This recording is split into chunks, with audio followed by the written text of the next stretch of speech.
guys, happy Sunday with Satan. So, alright, we're gonna go and continue with lesson 11, part 5. So, incredible information so far, so here we go. Alright, so, how many of you have actually done path working through the Tree of Life? Anybody? So, alright, here we go. There are 2 more considerations which need to be met concerning the previous ritual. So, one of these is how to perform the ritual as a ceremony, a group working. The other is how to find your personal temple's guardian. So this should be interesting. Right, so if you have reached a state where astral projection is either possible or even easy, you already have a guardian. So before I explain this, I have to give you a little bit of background information. So, you may have read of organizations who claim to speed your psychic development or exercises, which can do this. No matter how many exercises you perform or organizations you join, you will not be able to project under the control of your will until you are ready to do so.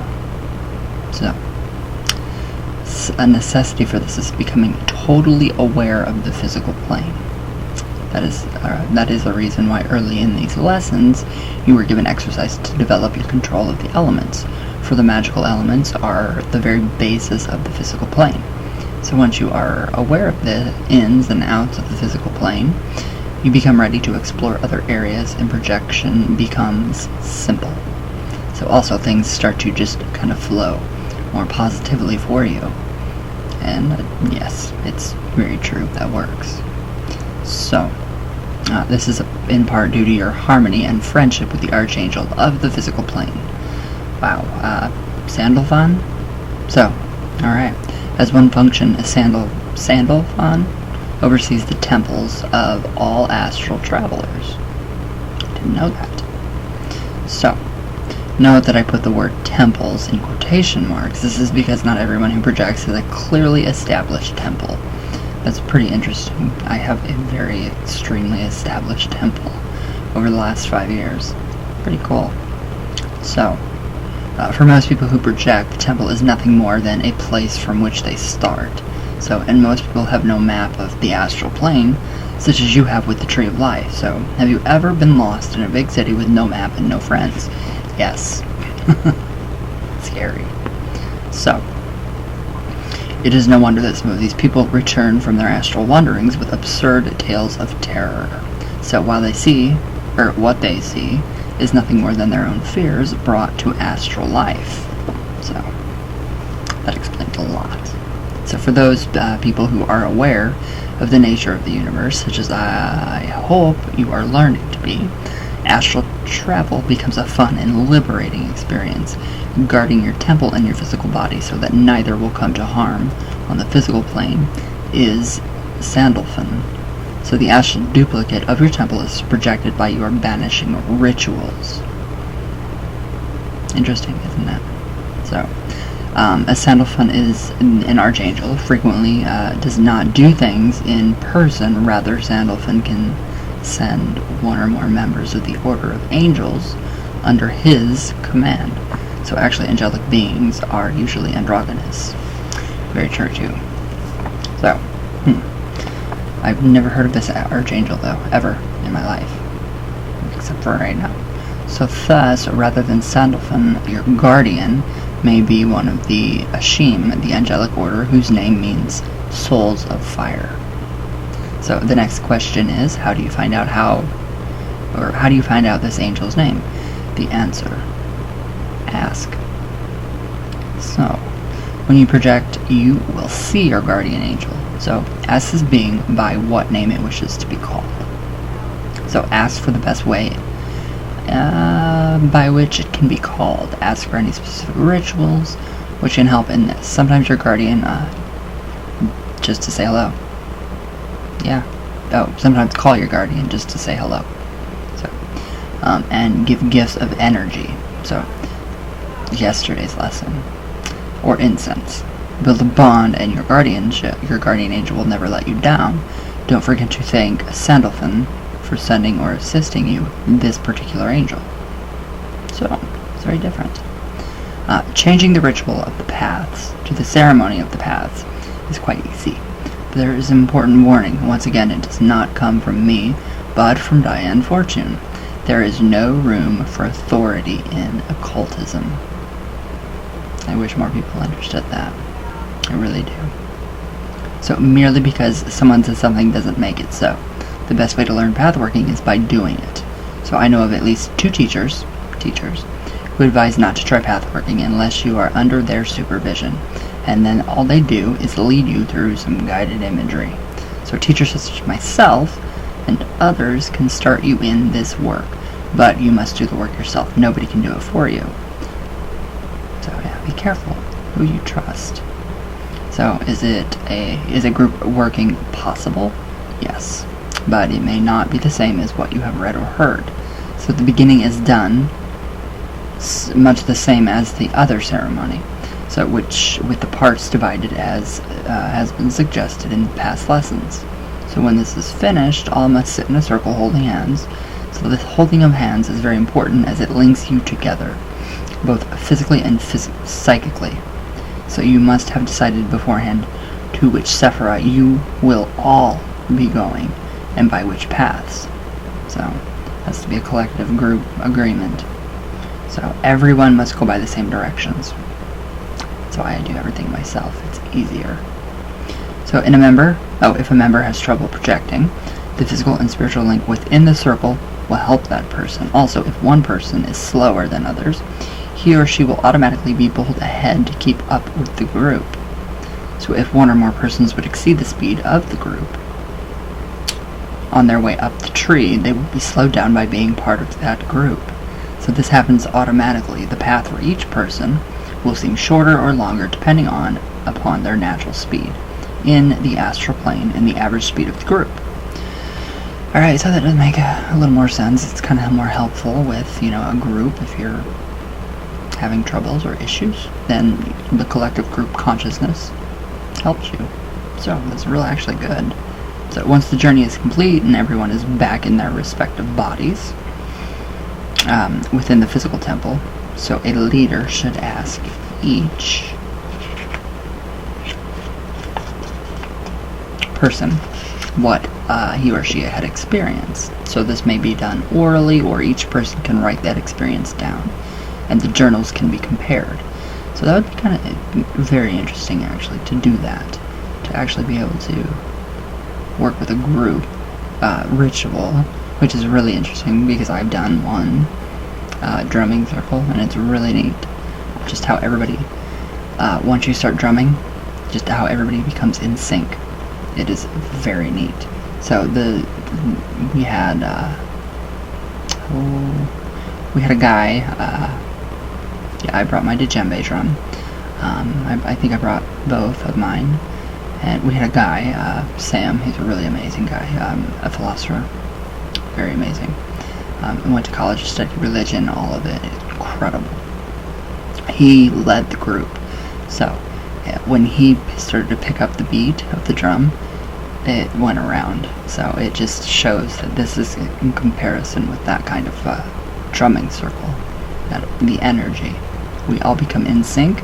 If one person goes off beat, it affects everybody, and then everybody's off beat.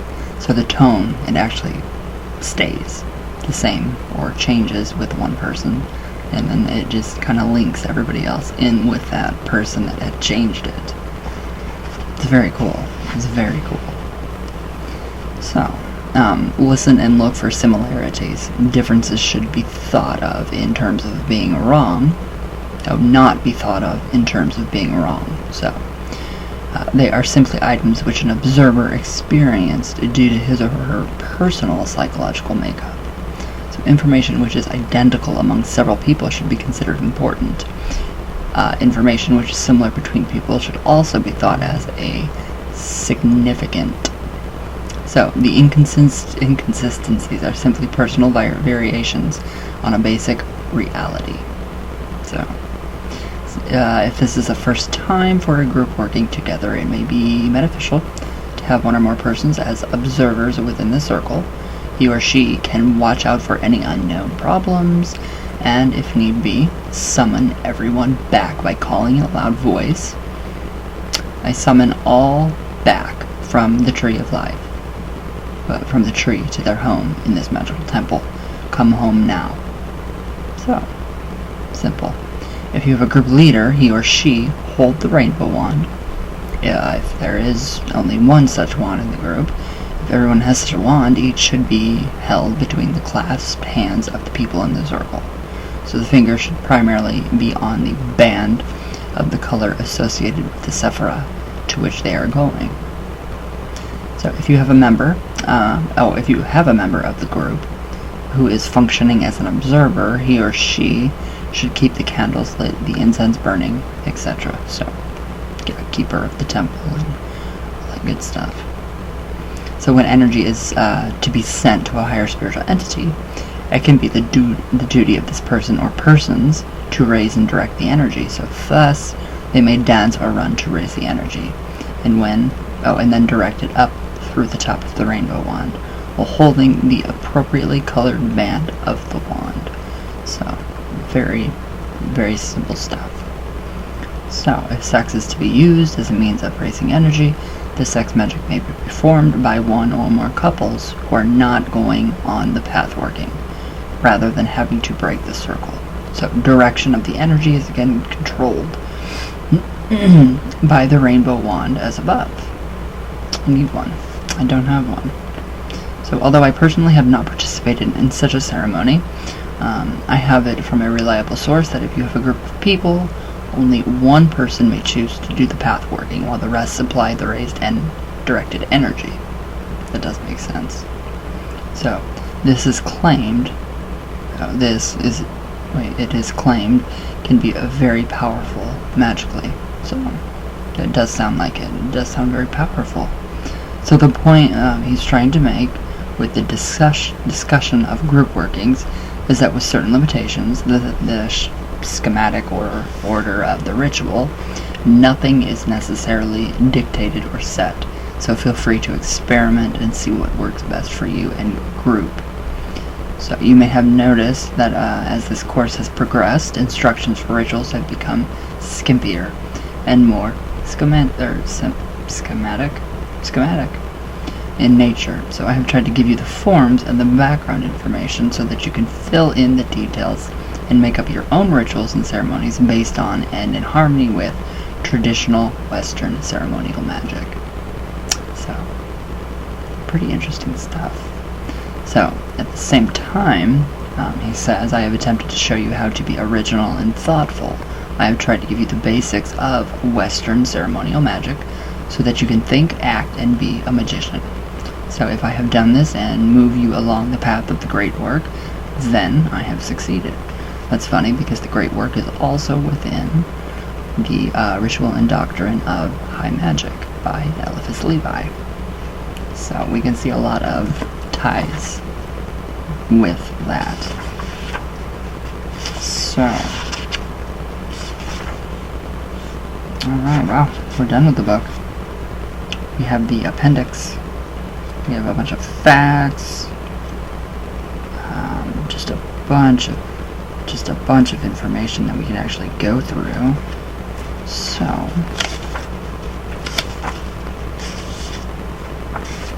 alright, here's Appendix 1, which might be good for you guys, for all of us to go over and think about.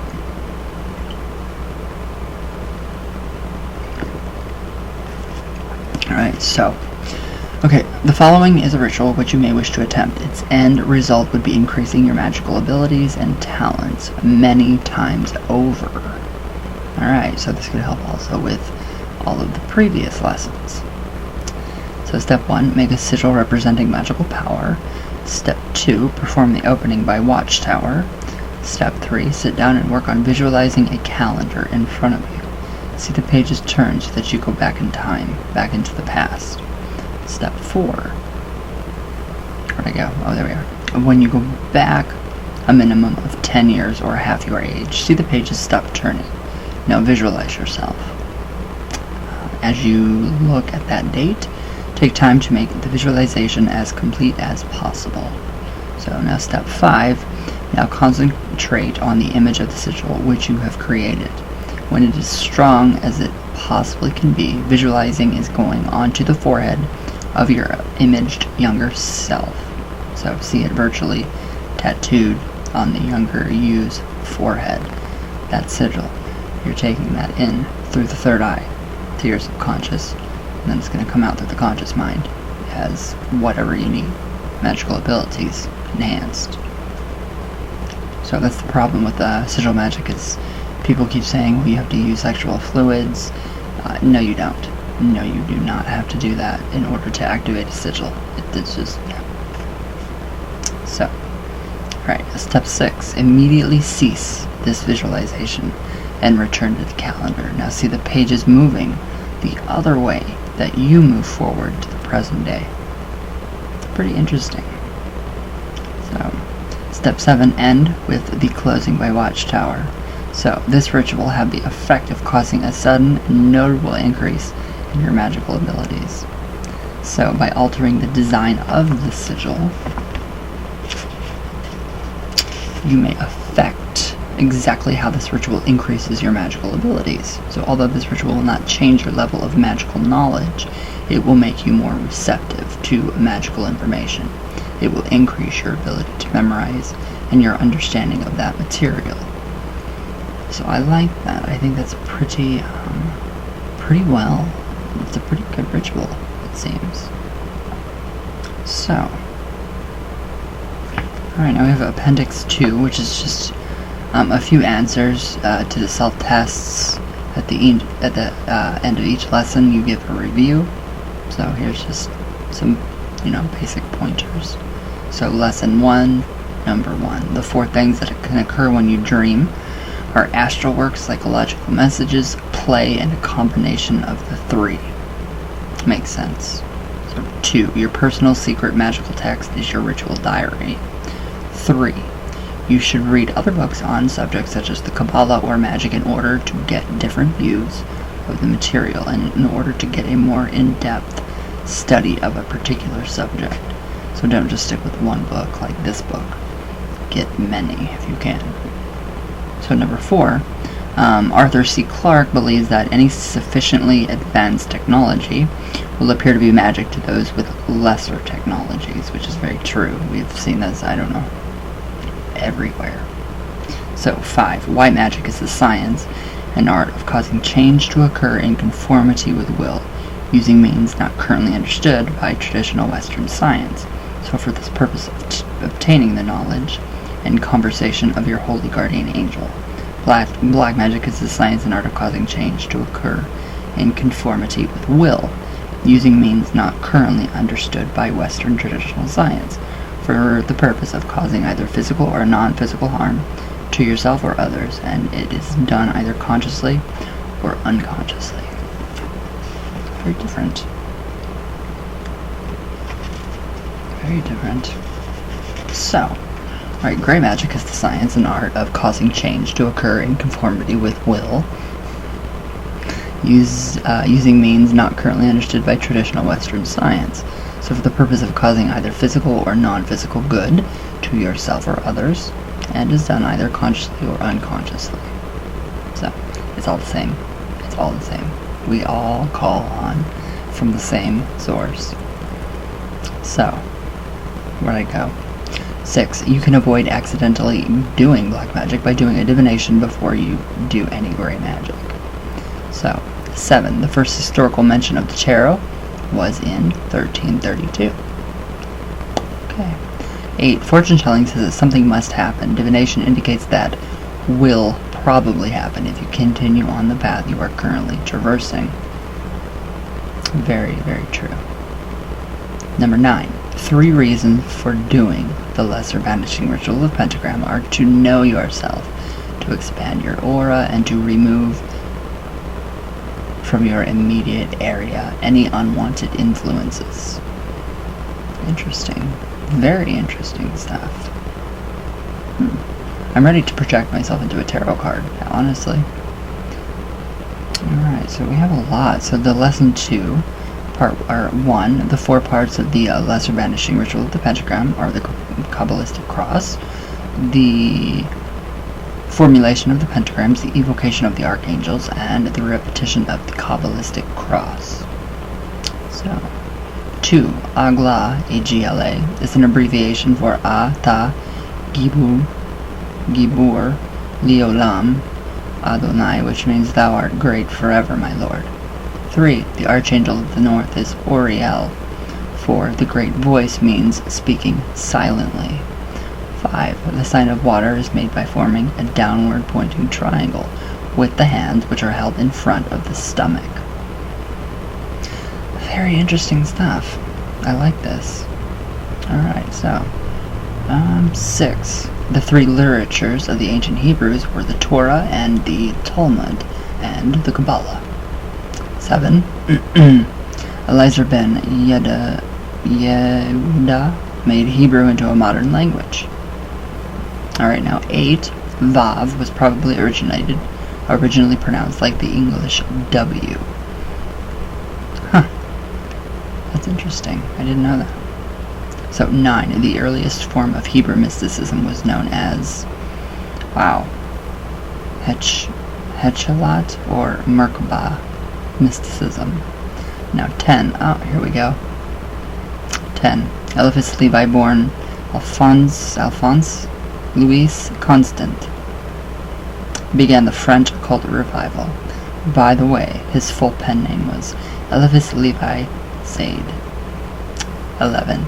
The 4 main branches of the Kabbalah are dogmatic Kabbalah, the practical Kabbalah, the literal Kabbalah, and the unwritten Kabbalah. Alright, 12. Ein Sof is Hebrew for without limit. Now, 12. Little nasties are entities from a higher plane, which become visible as your magical work allows your astral vision to open. They cannot harm you, but they may surprise you. So, it's pretty interesting. Pretty interesting. Now, with lesson 3, we have 1. The element of earth is cool and dry. 2. The 3 pillars are the pillars of severity, the pillar of mercy, and the pillar of mildness. Now, 3. The 3 triangles are the celestial triangle, the moral triangle, and the mundane triangle. So, 4. The 4 worlds are Ha'olam, Atzilut, Ha'olah, Bria, Ha'olam, Yetzirah, and Ha'olam, Ashia. So, these are, respectively, the world of emanations, creation, formation, and action. So that makes sense. 5. The goal of true meditation is to silence the inner voice and link with the divine, which is white magic. 6. The three steps of true meditation are relaxation, contemplation, and negation. So, 7. You will never become a real magician if all you can do is blindly follow obsolete patterns. Tradition should only be your guide. So, 8. According to the Kabbalah, the heavenly order is unknowably divinity, the 10 aspects of divinity, the archangels, and lastly, the order of angels. So, 9. It is never permissible to heal a person who has not given you permission to do so. 10. It is not necessary that you have any weird experiences or unusual sensations as a result of the practice of the rituals in this course. If the rituals are done properly, the desired results must inevitably occur. 11. A concave pentacle will return all energy from any source back toward the direction from which it came. 12. 3 benefits of joining a magical group or a camaraderie: the ability to specialize in increased levels of magical power. 13. IOB means identity, objectivity, and banish. It is a powerful method of ridding yourself of unwanted habits or patterns or problems. So, alright, let's just try this one real quick. Lesson 4. 1. Elemental air is warm and moist. 2. Probably the first Christian symbol was the fish drawn on with one line. That's different. Okay, 3. A true mystical swastika looks like a square with horizontal and vertical lines, and it appears to turn in a clockwise direction. So, the Nazi swastika is on a point and appears to rotate in a counterclockwise direction. It's very interesting. Very interesting stuff. Alright, 4. The Archangel of Air is Raphael. 5. It is difficult to remember past lives because the memory is mortal and lost at physical death. That makes sense. That's very helpful. 6. The techniques necessary to do the lesser banishing ritual of the pentagram effectively are the basis for all magical techniques. 7. The BRH clears unwanted positive influences from your area. The banishing ritual of the hexagram.